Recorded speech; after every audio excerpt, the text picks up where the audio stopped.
Welcome. My name is Latasha Scott. I am part of the member engagement team here at Partners. Thank you for joining us today for our monthly member cafe. Joining me today as your webinar producer is Beth Brooks, member engagement supervisor. Ann Gulf will be entering information into the chat to make it easy for you to copy and paste. And joining us on our panel today from the member engagement team is Cindy Trollope. We are offering today's session in closed caption. If you do not need this feature at the bottom of your screen, you can simply hover over live transcript and click hide subtitles.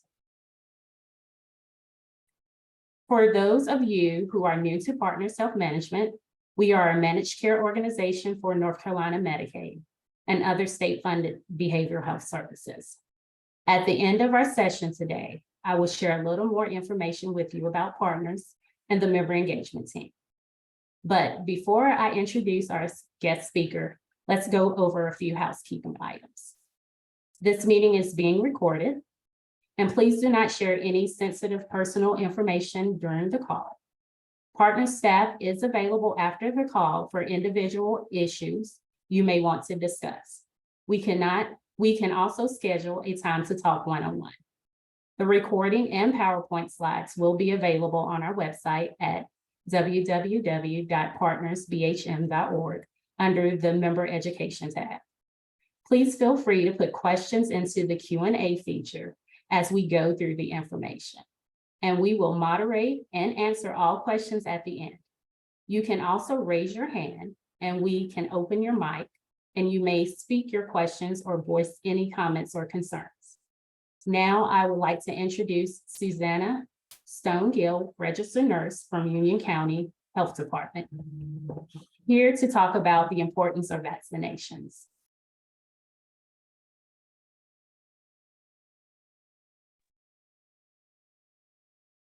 Hey, hi, good afternoon, everybody. So I am a registered nurse from Union County. I have been a nurse for over 20 years, mainly working in school health and public health.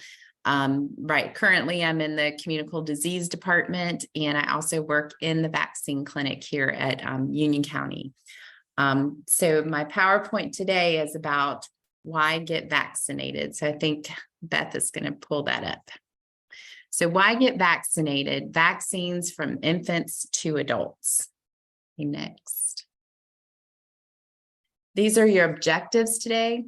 After this presentation, you will be able to give an example of a vaccine, understand the basics of the immune system. That's number 2. Number 3, state the difference between antigens and antibodies and what is passive versus active immunity.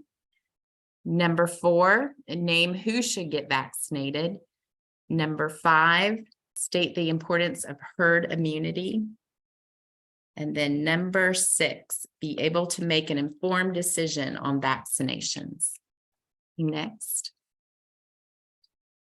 So I want everybody to kind of think a little bit. Immunizations keep people healthy and save lives. What are just some vaccinations that kind of come to your mind? You can put them in the chat, or you can just think to yourselves.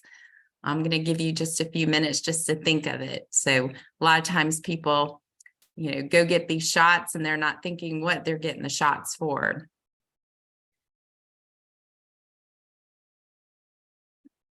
So all vaccines that you get are available, and they're to protect you or your children or your loved ones from getting the following infectious diseases. So go ahead and push 1. So tetanus. Did anybody think of tetanus? Okay, the next one. Pertussis. Okay, the next one. Haemophilus influenza type B, that's a mouthful, but also known as HIB or HIB. Okay. Measles, mumps, and rubella, that's the MMR one. Next, hepatitis B or hepatitis A. Next, influenza. We're getting ready to have our flu vaccines coming up this fall. So, and then next, Here's the one that changed most of our lives for the last 3 years, COVID-19, which again, that's going to be a new one coming out in the fall as well. Next, varicella, chickenpox. So many of us on the screen probably had chickenpox as a kid, but it is definitely a vaccine preventable that we give now. So, and then last, and then these are just some other ones: polio, pneumococcal, diphtheria, shingles. When you travel to other countries, there's different vaccines you can get, just like yellow fever, that's one. Okay, next screen. So the human immune system, it's a complex network of interacting cells and proteins whose purpose is to identify and eliminate foreign substances. Next. Most organisms recognized as foreign are viruses, bacteria, fungi, also known as antigens. Next.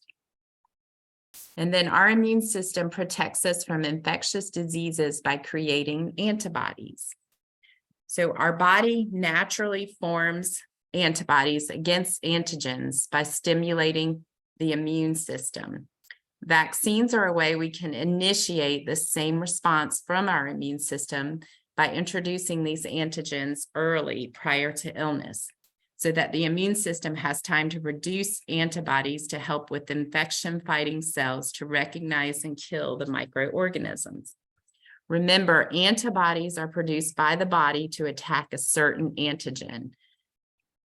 Antibodies bind to an antigen in a lock and key form. This helps neutralize the antigen so that it cannot multiply. So this is a lot of information about the human immune system is extremely complex, but if you just think of those two words, antigens and antibodies. So remember, okay, next screen. So if you can remember, which of the following helps infection-fighting cells recognize and kill a microorganism? Is it A, antigen, or is it B, antibody? The correct answer, if any of you got it right, is antibody. Again, antibodies are what helps infection-fighting cells recognize and kill a microorganism. So when you get these vaccines, you're building antibodies towards that antigen. Next slide. And then just a little bit more about that, just to discuss what antigens and antibodies are. An antigen is any substance that prompts the body to trigger the immune response against it. Antigens can include allergens, bacteria, fungi, venom, and viruses. Next.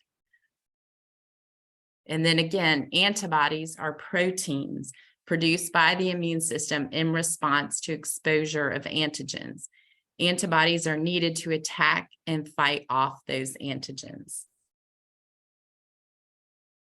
Okay, so what do vaccines do? A vaccine is made with a weakened or inactive part of a particular antigen. Vaccines help our immune system to create antibodies and release those antibodies by reacting quickly to the antigen to protect you from disease. So vaccines provide immunity. They protect against infectious diseases.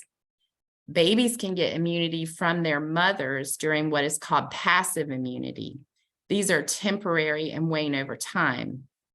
Some of you might have heard of IgG therapy, blood, but it's temporary. Vaccines offer active immunity. You get active immunity by having the disease itself or by getting a vaccine. This is the only way to permanently become immune to a disease. Next. So who should get vaccinated? Well, as you can see by the list, everybody. Infants, children, teenagers, older adults, and older adults. So babies and infants are born with immune systems that can fight most germs through passive immunity. That was what I talked about, is from mother to baby. Passive immunity is given to babies from their birth mothers. Over time, this type of immunity wears off and babies need to build up antibodies. They can do this with the help of vaccines. Some germs cause serious or even deadly diseases a baby cannot handle. Babies need the help of vaccines. This helps build their active immunity. Children are exposed to thousands of germs every day. This happens through the food they eat, the air they breathe, and the things they put in their mouths. Teens and young adults are exposed to more and more viruses in schools, on college campuses, where large numbers of people are together in close quarters. You can still be at risk if you're an adult who has had their childhood vaccines, but over time it has waned. So we've seen this with pertussis. Some people, or even measles, mumps, and rubella. Some people have had their blood drawn, and adults can show that they don't have immunity. Excuse me. By getting vaccinated, you can protect your health and the health of those around you by getting the recommended vaccines. Next slide. So I think we missed a knowledge check. If not, that's okay. I can just ask it.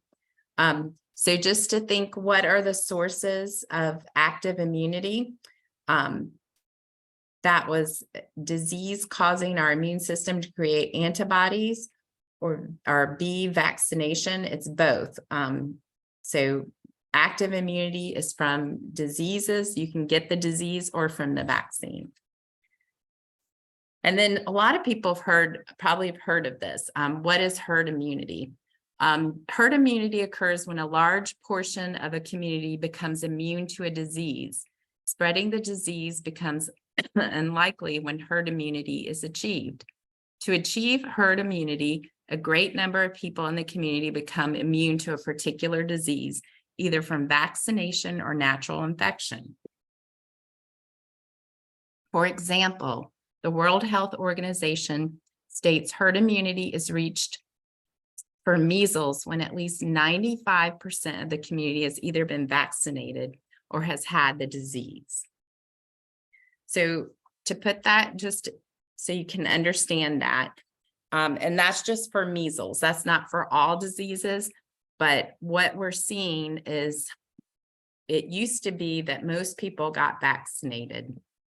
Well, now that if people choose not to get vaccinated, herd immunity used to kind of protect those that didn't get vaccinated. But the more people who don't get vaccinated put the rest of us at risk for getting the disease. And so, excuse me. And so achieving herd immunity with safe and effective vaccines makes diseases rarer and saves lives. Some individuals are not able to get vaccines. Those can be people who have underlying illnesses, making it medically necessary not to vaccinate. So the role of all of us is to protect ourselves and to help all those around us, especially those who are not able to get vaccinated. Next slide. I guess this was where my knowledge check came from. So I already told you the answer, but think again. So sources of active immunity include A, disease causing our immune system to create antibodies, B, vaccination, C, both A and B, or D, from mom to infant at birth. So we already talked about that. Yep, the answer is C, because mom to infant at birth, that's that passive immunity. That's still good, but that over, it only is good for a short amount of time. And next. So make sure you're up to date with all your vaccines. If you have young children, check with your pediatrician.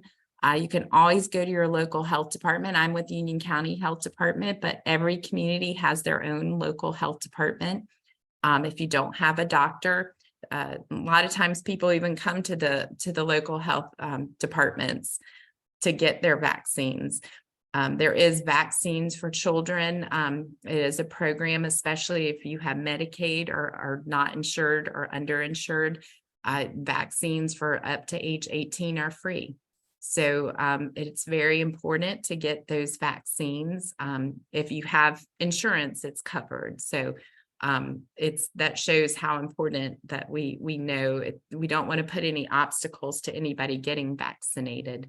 And COVID-19 is still something that, that we're giving, and we're getting ready to start giving that in the fall, as well as the strain of flu for the season. So I put Union County's health department here, but I was just informed that most of you are all over the state. So please check with your local health department. Anybody in Union County, please call us. You might even see me in the vaccine clinic. So I appreciate you letting me talk to you today. And I think the next slide just shows some of the references. You can always go on the CDC website, any vaccine you ever want to.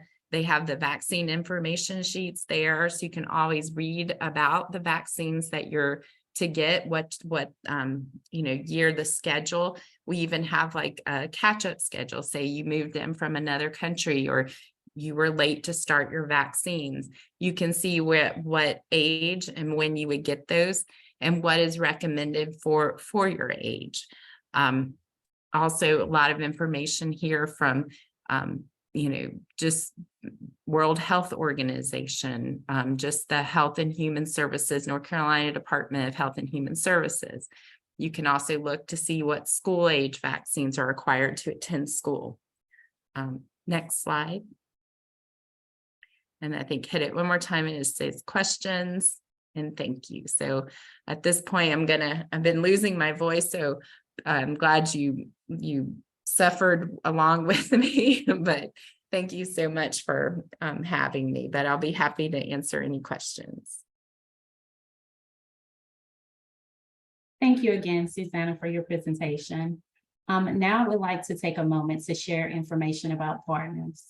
Our official name is Partners Health Management, but we go by Partners. We are a managed care organization and a health plan for Medicaid and state-funded services. Think of Partners as part government agency and part insurance company. Partners does not provide treatment services. Instead, we make sure those who need treatment can get it through a network of providers who are contracted with us. All the money that Partners currently manage for North Carolina is for the behavioral health care needs of those in your community who need intellectual and developmental disability, mental health, substance use disorder, and traumatic brain injury services. The better Partners manage the money, the more services and programs can be provided for our members. Partners currently manages Medicaid Direct, the 1915I option, state-funded services. Our goal is to improve lives and strengthen communities by focusing on positive outcomes for our members. We operate a crisis call center 24 hours a day, 7 days a week for behavioral health concerns or for mobile crisis. We will be managing one of North Carolina Medicaid's behavioral health IDD tailored plans in the future. Next slide, please. Partners serve 14 counties in North Carolina, and those counties are listed on the screen. Next slide, please. Member Connect is Partners member portal. On Partners website, members and/or guardians can simply select Member Connect in the upper right corner and create a login. Next slide, please. Member Connect allows members, recipients, and guardians the ability to send emails to partner staff and easy access to documents in their health records, benefits and eligibility, mental health screening, provider search, member resources such as the member handbook, rights and responsibilities, and how to file a grievance or an appeal. Transitioning between health plans. With North Carolina Medicaid managed care, individuals can move between health plans for the following reasons.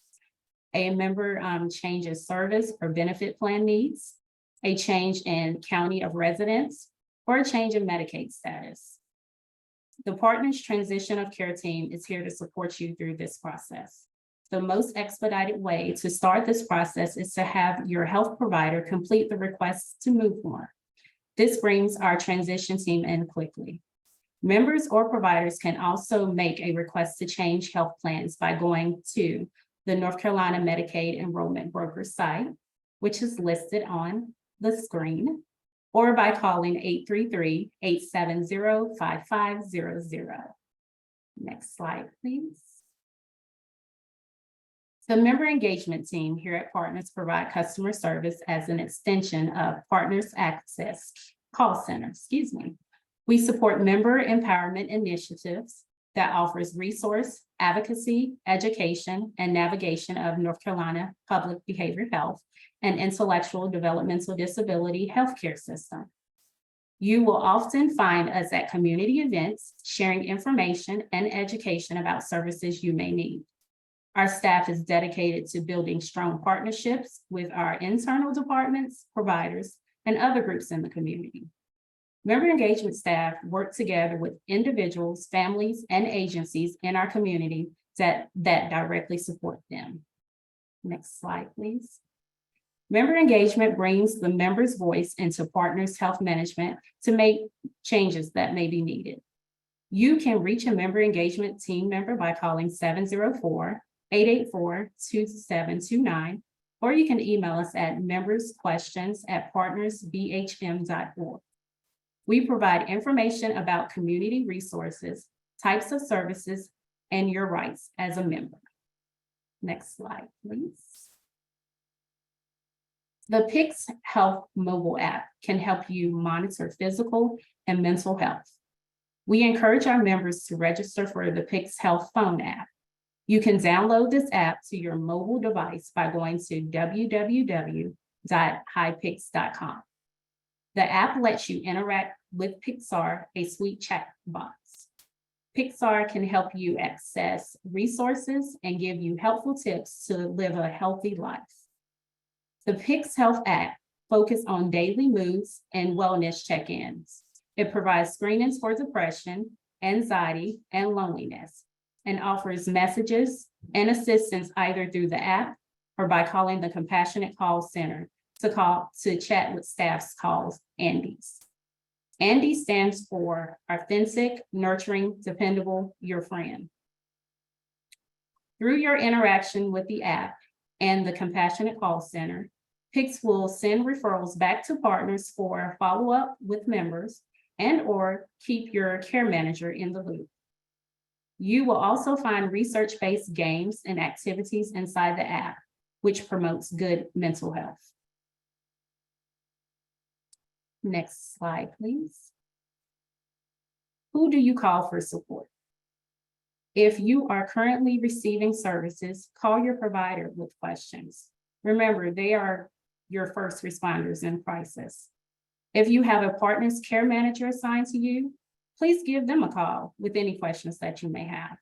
And if you do not have any, or if you are not in any services and you have general questions, please call our member engagement team at 704-884-2729 or send an email at membersquestions@partnersbhm.org. Next slide, please. CFAC, Consumer and Family Advisory Committee, is a volunteer group made up of members and family members representing those who receive mental health, substance use, traumatic brain injury, or intellectual developmental disability services. CFAC advocates on behalf of those individuals to improve the public behavioral health system. Partners Consumer and Family Advisory Committee, CFAC, is looking for members. For information, please email us at cfac@partnersbhm.org. And you can find more information about Partners CFAC by visiting www.partnersbhm.org/Consumer Family Advisory Committee. Next slide, please. Member and recipient call lines. Partners member and recipient service line number is 888-235-46 673, and it's open Monday through Saturday from 7 a.m. to 6 p.m. Partners Behavioral Health Crisis Line is open 24 hours a day, 7 days a week. Calls are answered by a licensed clinician and immediately triaged. Connections to mobile crisis will be made if the need is identified. The Behavioral Health Crisis Line number is 833-353-2093. And Partners Provider Service number is 877-398-4145.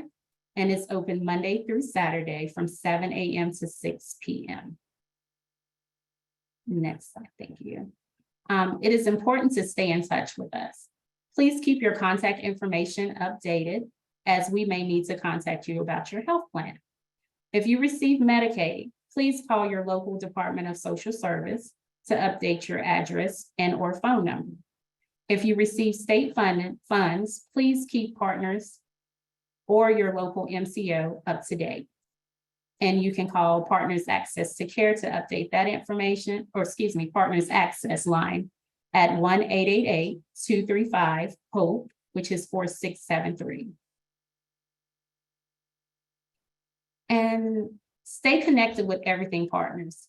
If you want to know more about Partners news, upcoming events and trainings, please visit www.partnersbhm.org/subscribe, or you can scan the QR code on the screen.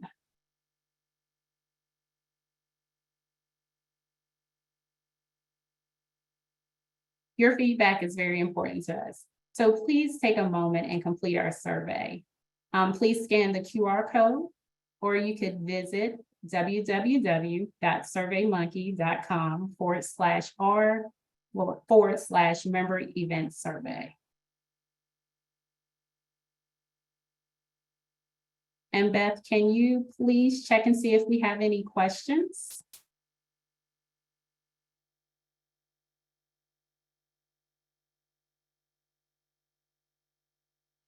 We do not have any questions at this time, but if you do have some, please feel free to put it in the question and answer, and we will moderate those questions and have them answered live.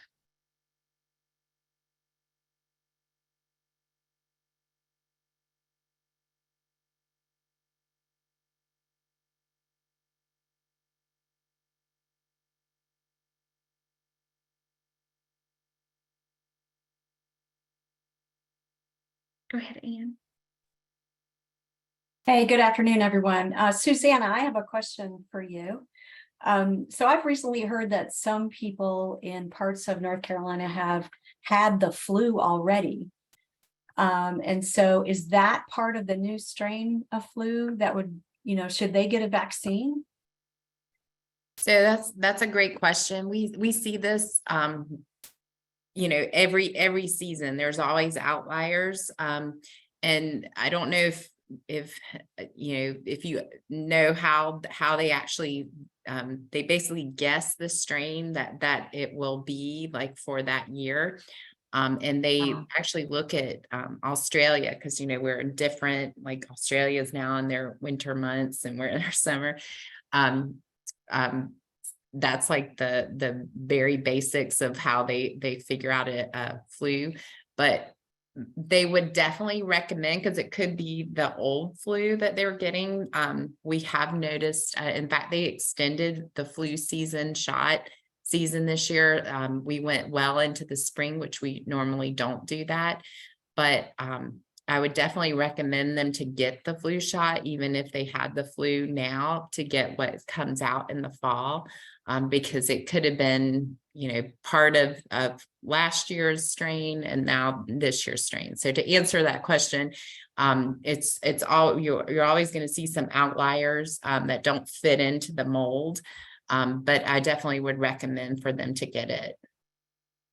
Thank you.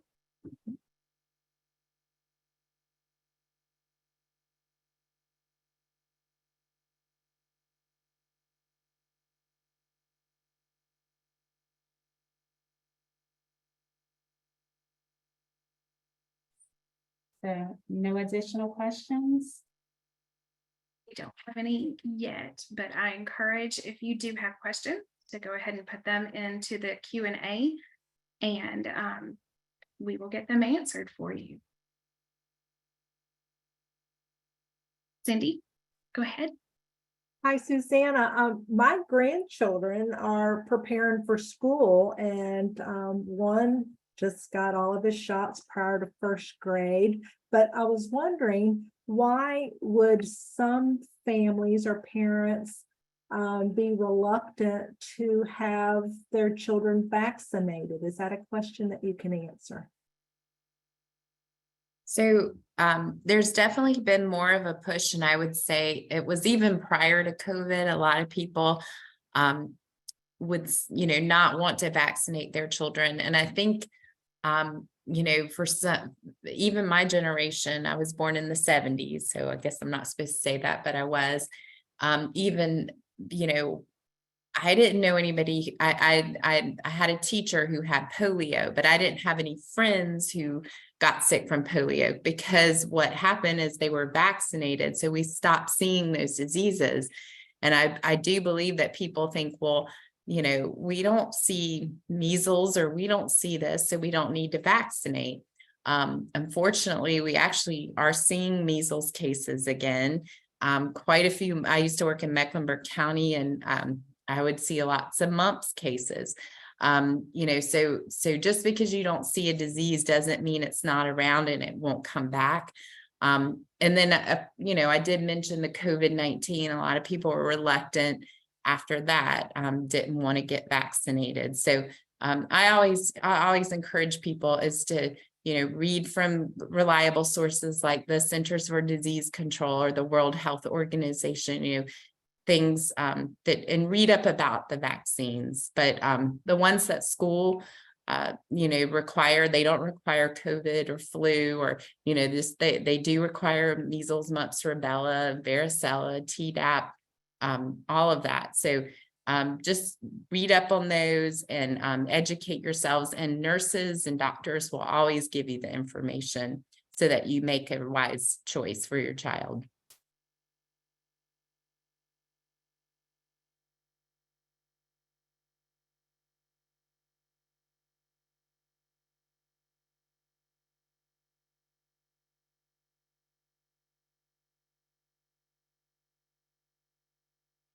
Does anyone else have any more questions?